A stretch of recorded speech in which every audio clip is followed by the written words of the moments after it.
성공하는 사람들, 앞서가는 사람들, 모든 사람에게 인정받는 사람들은 다 그 나름대로 특징을 지니고 있습니다. 그 사람의 스타일이 다 있는 것입니다. 근면하다든지 정직하다든지 아니면 친절하다든지 뭔가가 있습니다. 구약 성경을 보면 위대한 신앙의 사람들이 많이 나옵니다. 그런데 이들이 태어날 때부터 위대한 신앙을 가지고 태어난 것은 아닙니다. 성경에 보면 아브라함, 요셉, 모세, 다윗, 엘리야, 엘리사 이런 여러 사람들이 등장을 합니다. 그 중에서 오늘 본문에 나오는 엘리야와 그의 제자 엘리사는 어떻게 해서 하나님께 인정받는 위대한 사람들이 되었을까? 그들의 생애에는 어떤 특징이 있는 것일까? 함께 살펴보면서 그들의 신앙을 통해서 오늘 우리의 신앙이 도전을 받아야 합니다. 그래서 밋밋한 신앙생활이 아니라 형식적인 신앙생활이 아니라 탁월한 성도, 교회에 큰 유익을 끼치는 귀한 하나님의 일꾼들이 다 되어야 하는 것입니다. 엘리야가 살던 시절에 북왕국 이스라엘의 왕은 아합 왕이었습니다. 그의 아내는 이세벨이라고 하는 이방 여인이었습니다. 이세벨은 시집을 오면서 농경사회에서 농사를 잘 되게 한다고 생각하고 섬겼던 풍요의 신으로 섬겼던 바알과 아세라 목상을 가지고 시집을 온 것입니다. 이세벨은 아합 왕을 유혹해서 이스라엘의 모든 선지자를 죽이게 했습니다. 또한 이스라엘 백성들로 바알에게 입맞추게 했습니다. 하나님의 제단을 모두 회파해 버렸습니다. 이세벨로 인해서 바알을 섬기게 된 아합 왕 때문에 이스라엘은 신앙의 중병이 걸리게 된 것입니다. 그런 상황 속에서 엘리야와 엘리사는 어떻게 하나님께 인정받는 하나님의 일꾼이 되었을까? 첫째, 엘리야는 하나님을 향한 열심히 특별한 신앙의 사람이었습니다. 열왕기상 19장 14절에 보면 그가 대답하되 내가 만군의 여호와 하나님께 열심히 유별하오니, 엘리야가 이렇게 자신을 이야기합니다.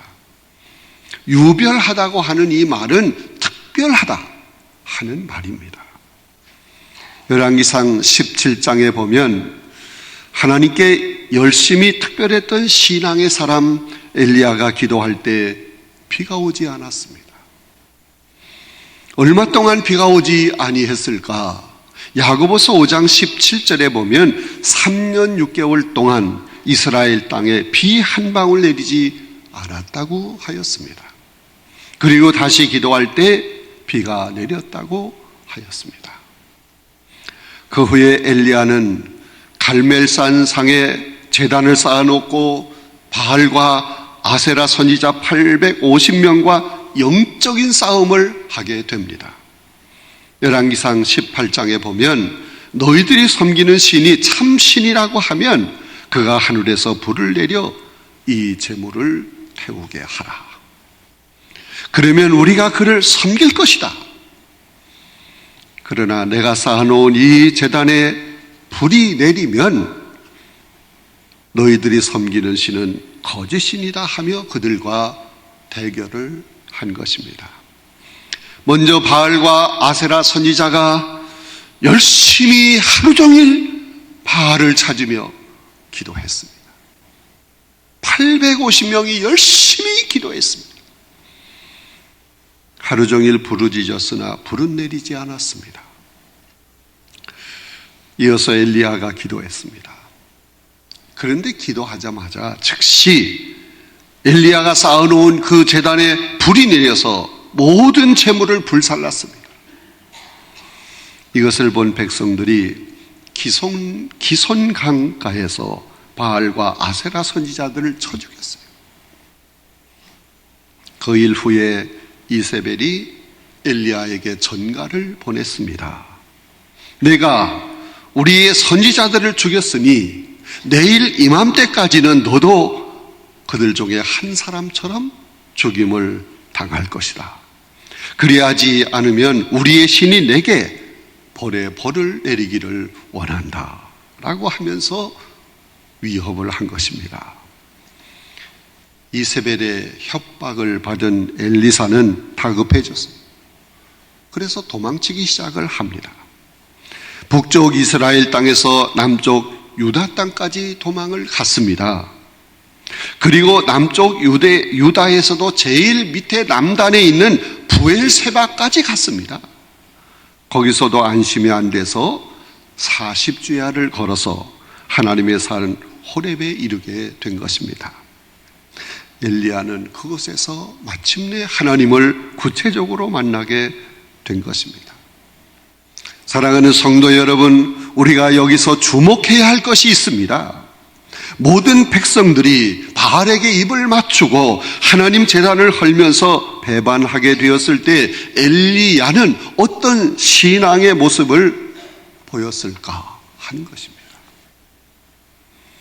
그는 하나님을 향한 열심을 가지고 오직 하나님만 사랑하였습니다.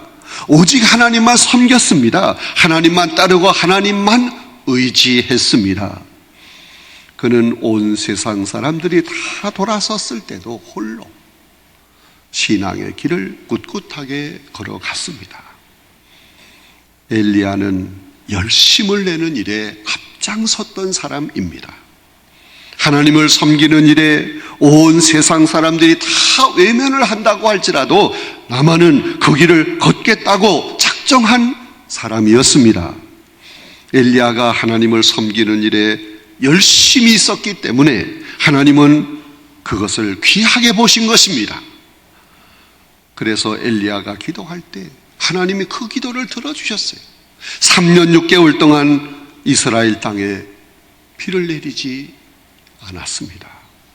그러다가 엘리야가 다시 기도할 때 하나님이 비를 내려 주신 것입니다. 하나님은 근면 성실한 사람, 열심히 그 특별한 사람, 이런 사람을 귀중하게 여기시는 줄로 믿습니다. 하나님은 열심 있는 신앙의 사람을 찾으시는 것입니다. 사랑하는 성도 여러분, 열심과 열정을 가지고 희생하며 주님을 섬깁시다. 그럴 때 엘리야의 하나님이 여러분의 하나님이 되어 여러분의 삶에 놀라운 은혜와 복을 내려주실 줄로 믿습니다. 두 번째, 엘리야와 엘리사는 협력을 잘하는 신앙의 동역자였습니다. 세월이 지남으로 엘리야에 이어서 엘리사 시대가 왔습니다. 엘리야가 호렙산에 이르게 되었을 때 하나님이 그에게 말씀하셨습니다. 엘리야야, 너는 nim시의 아들 예후에게 기름을 부어 아합을 대신해서 왕이 되게 하라. 그리고 사밧의 아들 엘리사에게 기름을 부어 너 대신 선지자가 되게 하라고 말씀하셨습니다. 그러므로 엘리야는 엘리사를 찾아간 것입니다.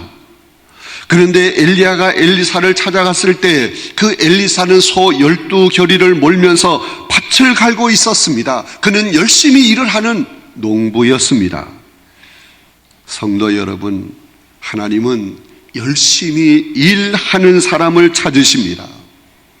작은 일에 충성하는 사람은 큰 일에도 충성을 다하기 때문에 그런 것입니다. 주님의 제자였던 베드로를 생각해 보세요. 그는 어부였습니다. 어부인 베드로는 사람들에게 뭐 내놓을 것이 없어요. 그냥 고기를 잡아서 하루하루 먹고 사는 것입니다.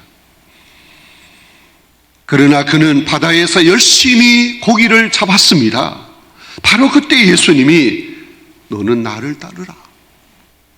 내가 너를 사람 낚는 어부가 되게 하리라.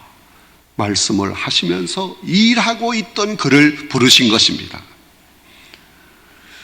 그러자 베드로는 배와 모든 것을 다 버리고 즉시 예수님을 쫓았습니다. 베드로에게 있어서 배와 그물은 전 재산입니다. 그런데 모든 것을 버리고 예수님을 따른 것입니다. 그러자 예수님은 별 볼 일 없다. 전혀 이름이 알려지지 아니하고 학문도 없고 지위도 없고 세상적으로는 별 볼 일 없던 그런 베드로를 수제자로 삼아 주신 것입니다. 그가 협력을 잘하는 사람이었기 때문에 수제자로 삼아 주셨어요. 베드로가 예수님의 말씀을 듣고 예수님께서 깊은 데로 들어가서 그물을 던져 고기를 잡으라 하는 말씀에 즉시 순종을 했습니다. 그러자 그물이 찢어질 만큼 많은 고기를 잡게 된 것입니다. 베드로는 동업자들을 불러서 함께 그물을 끌어올려서 자기의 배와 다른 사람의 배에도 고기를 가득 채웠습니다. 이것이 뭐예요? 협력하는 거예요. 예수님은 베드로가 그렇게 협력을 해서 일을 하는 그 모습을 보셨던 것입니다. 그래서 우리 주님이 그를 수제자로 삼아주신 거예요. 본문에서 엘리야는 엘리사를 보자 엘리야야 너는 나를 대신해서 종이 되어라. 그리고 입고 있던 겉옷을 벗어서 그에게 던져주었습니다. 겉옷은 그 사람의 신분을 나타내는 것입니다. 찬양대 가운은 아무나 어느 때나 어디서나 입고 다니는 것이 아닙니다. 하나님께 예배를 드리며 찬양의 사명을 감당할 때만 입는 것입니다. 엘리야가 겉옷을 던져주었다는 것은 너는 주의 종이 되어 나를 따르라 하는 뜻에서 그렇게 한 것입니다. 군복을 벗어서 입혀주면서 너는 나를 따라 군인이 되어라 하는 것과 같은 것입니다. 여러분, 엘리야가 자기의 겉옷을 벗어서 엘리사에게 던져주었을 때 엘리사가 뭐라고 말을 했을까? 아니, 무슨 말씀을 하시는 것입니까? 당신에게는 현상금이 걸렸잖아요. 지금 이세벨이 당신의 목을 누리며 날뛰고 있는 판인데 죽으려면 당신이나 죽으십시오. 나같이 평범한 농부는 농사 짓기를 원하지 그런 일에 휘말리고 싶지 않습니다. 나를 좀 편안하게 살게 해주세요. 나는 선지자 그거 좋아하지 않습니다. 엘리사가 그렇게 말을 했겠습니까? 엘리사는 소 12결이나 가지고 있는 부자였습니다. 그 12결이에 서로 밭을 갈았다고 하면 그 밭이 제법 컸을 거예요. 먹고 살만한 부유한 사람이었을 것입니다. 그러므로 엘리사가 내가 왜 선지자가 되어서 고생을 해야 합니까? 저는 안 합니다. 농부로 사는 것이 마음 편하고 좋습니다. 그렇게 말을 할 수도 있었을 것입니다. 그랬다면 엘리사는 선지자가 되지 않았을 것입니다. 그런데 엘리사는 엘리야가 부르자마자 곧 달려갔습니다. 하나님은 그렇게 즉각적으로 따르는 사람을 기뻐하는 것입니다. 머뭇거리지 않고 즉각적으로 결단을 하는 것이 중요한 것입니다. 여러분, 어떤 일이 닥쳐왔을 때 머뭇거리게 되면 사탄이 틈을 타는 거예요. 사랑하는 성도 여러분, 엘리야가 부를 때 엘리사가 즉각적으로 응답하는 것이 바로 협력하는 것입니다. 하나님은 협력하는 자를 귀하게 여기시고 크게 들어 쓰시는 줄로 믿습니다. 우리 주의 일에 힘써 봅시다. 우리 함께 주님께 충성합시다. 그러면 알겠습니다. 저도 헌신하겠습니다. 이것이 협력하는 거예요. 이것이 하나님께 기쁨을 드리는 일입니다. 하나님께 인정을 받는 협력을 잘하는 사람이 되는 것입니다. 가정에서도 아내와 남편이 협력을 잘해야 집안이 복된 가정이 되는 것입니다. 자녀와 부모가 협력을 잘해야 가정이 행복해지는 것입니다. 교회도 마찬가지입니다. 성도들 상호 간에 그리고 주의 종과 성도들 간에 서로 협력이 잘 되어야 교회가 화목해집니다. 은혜가 넘치게 될 줄로 믿습니다. 각종 예배와 기도 모임에 참여합시다. 그러면 성도들이 하고 함께 모이기를 힘쓸 때 이것이 협력입니다. 그럴 때 그 교회가 놀라운 성장을 가져오게 될 줄로 믿습니다. 선교의 모든 성도들이 협력을 할 때 큰 힘과 능력이 나타나게 되는 것입니다. 엘리야가 따르라고 하니까 엘리사가 하고 협력을 하였습니다. 그래서 엘리야와 엘리사는 떼어놓을 수 없는 위대한 스승과 제자의 관계가 된 것입니다. 서로 협력하여 하나님의 큰 사역을 감당하는 능력 있는 종들이 되어야 합니다. 협력을 잘할 때 하나님이 기뻐하십니다. 하나님이 그렇게 협력을 잘하는 그들을 통해서 그 교회에 놀라운 성장과 부흥의 역사가 일어나게 하시는 것입니다. 하나님은 협력을 잘하는 사람을 귀한 신앙으로 인정해 주십니다. 세 번째, 엘리사는 하나님께 충성을 다한 신앙의 사람입니다. 엘리야가 엘리사를 불렀을 때 그는 즉시 한 겨리 소를 잡았다고 했습니다. 그리고 농사를 지을 때 쓰던 그 기구를 불태워서 그 고기를 삶아가지고 백성들에게 나누어주고 부모에게 작별 인사를 했습니다. 오직 하나님 일에만 전심전력을 다하기 위해서 그렇게 한 것입니다. 여러분, 주님께 죽도록 충성을 다하기 위해서는 결단이 있어야 합니다. 농사 일하는 것도 버리지 않고 그냥 틈나는 대로 내가 농사 져야지. 그리고 선지자로 주의 일도 해야지. 양다리 걸치고 그렇게 일을 했다고 하면 마음이 나누어졌을 것입니다. 한 번 결단했으면 뒤돌아보지 말아야 합니다. 한 길을 가야 하는 것입니다. 미련을 버리고 과감하게 목표를 향해 나가야 하는 것입니다. 그런데 미련을 버리라, 과감하게 모든 걸 버려라 하는 이 말은 내가 지금까지 하던 일을 다 끊어버려라, 정리해라, 그런 뜻이 아닙니다.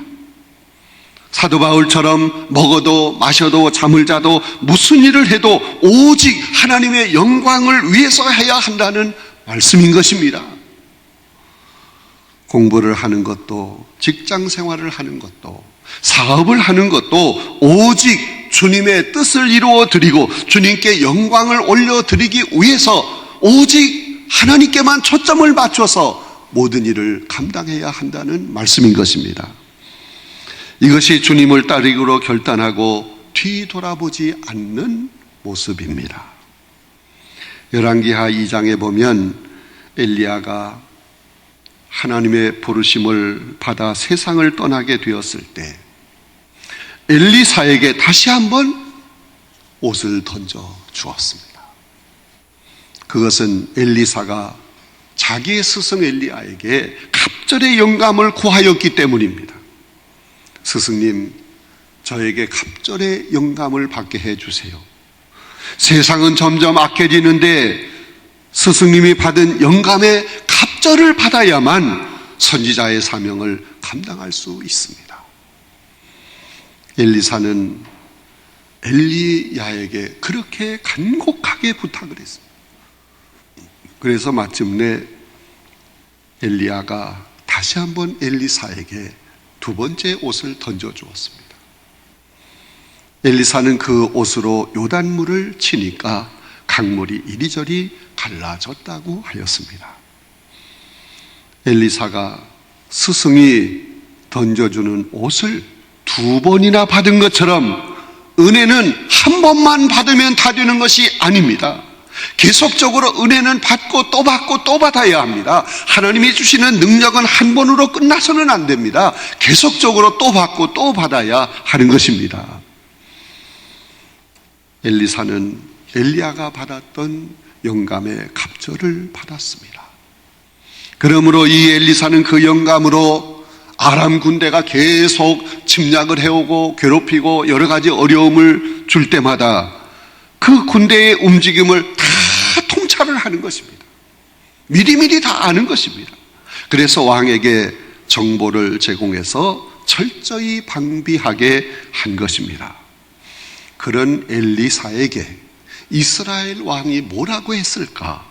아버지요. 아버지는 우리나라의 군대와 마병이십니다.